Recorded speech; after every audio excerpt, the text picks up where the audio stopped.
আমাদের প্রথমে চলে যেতে হবে সেটিং অপশানে। সেটিংয়ে যাওয়ার পর আমরা নিচের দিকে স্ক্রল করব, নিচের দিকে দেখব, নিচের দিকে দেখতে পাচ্ছ এখানে প্রাইভেসি বলে একটা অপশান আছে। এই প্রাইভেসি অপশানে আমরা ক্লিক করব। ক্লিক করার পর আমরা নিচের দিকে যাব। নিচের দিকে যাওয়ার পর দেখছো auto feel service from Google আছে, এখানে ক্লিক করব। ক্লিক করার পর আমাদের কাছে এরকম একটা পেজ শো করবে। এখানে লেখা আছে গুগল পাসওয়ার্ড ম্যানেজার, পাসওয়ার্ড বলেও লেখা থাকবে অনেক জায়গায়।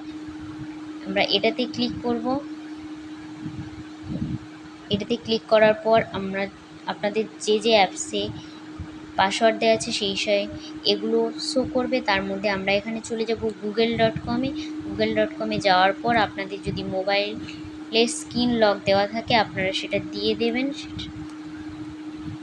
সেটা দেওয়ার পরে এরকম একটা পেজ শো করবে।